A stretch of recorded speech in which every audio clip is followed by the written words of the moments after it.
Ay, isang mapagpalang araw po sa ating lahat at welcome back to my YouTube channel. Kumusta po kayong lahat? At sana ay nasa mabuti po kayong kalagayan kung saan man po tayo naroroon.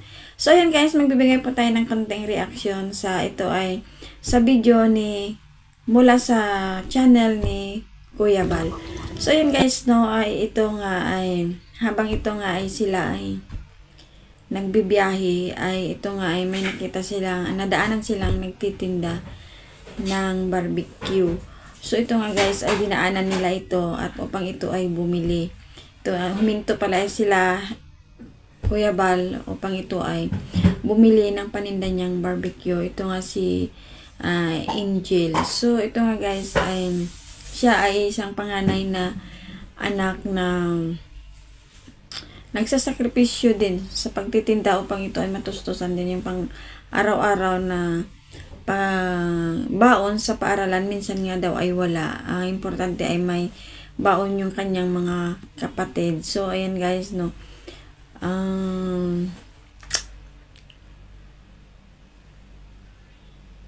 pito silang magkakapatid. Siya yung panganay at ito nga ay yung pangpitong kapatid niya ay 6 na buwan pa lang. So napakarami sila.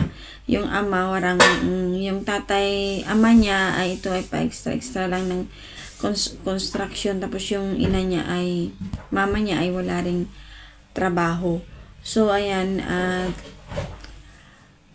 ang masipag din yung tatay niya magpara. Sorry. So ito ay nakakawa din. Gusto niya rin mag-aral, makapagtapos ng aral.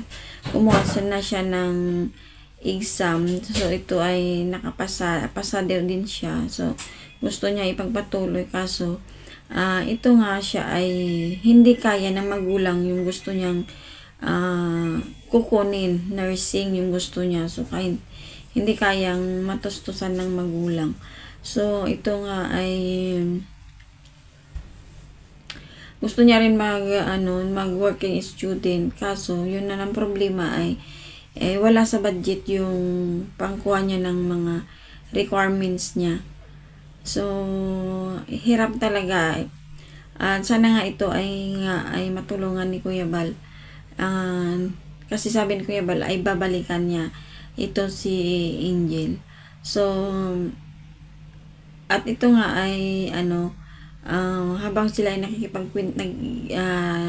kinakausap ni Kuya Bal ito si Angel, ay ito naman si Pinyel ay inabutan niya ito si Angel ng 500. So napakabait naman ni Angel, pero ay ni Pinyel, pero sabi ni Kuya Bal ay ito nga ay papalitan niya lang yun. So sana nga ay mabalikan yun ni Kuya Bal si Angel upang ito ay matulungan at matustusan din yung kanyang pag-aaral. Napakagandang bata at napakasipag dahil sa 7 magkakapatid, pa-extra lang yung ama at yung ina din naman ay walang trabaho.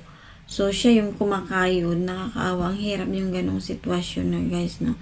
At sana yung tatay din ni Angel ay magtipid-tipid sa hirap na nga ng buhay. Sunod-sunod pa yung ito nga si Angel ay 19 years old na siya. Magna 19 na. So, ayan guys.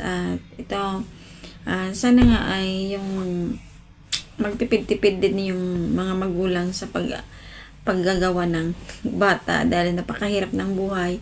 At ito nga ay ang mamahal pa ng mga bilihin. So, ayan, pareho pang walang mga trabaho. Paano sila mabuhay yung ganun na inaasahan lang yun si Angel sa kanyang pagtitinda. So, ayun guys, mapapanood natin ito ng kabuuan doon sa channel ni Kuya Bal. Puntahan lang po natin doon at ating panoorin doon.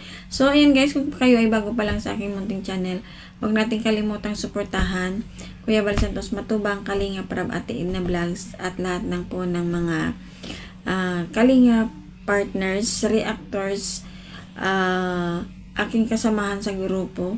Mega love shoutout po sa inyong lahat. So ayan guys, once again, ingat po tayong lahat and God bless. Tapos sila na mo walang Wala po, housewife lang po siya. Housewife lang. Talagang pag hindi ka magsumikap ang nurse ang gusto mong kurso? Pero hindi po. Ba't ngayon hindi na nurse? Nurse pa rin po. Hindi lang po kaya ng budget kaya pinasa ko pa talaga yung exam dun sa State College. Ngayon, talagang gusto mo nurse talaga? Malatang ano yan, bayad, ano yan, libre ba yan o may bayad sa State College? Sa State College po wala po. Wala. Opo. Ano lang ginagastos mo doon? Ano lang ginagastos mo? Mga bayarin po. Ayun lang, pamasahe, ganun.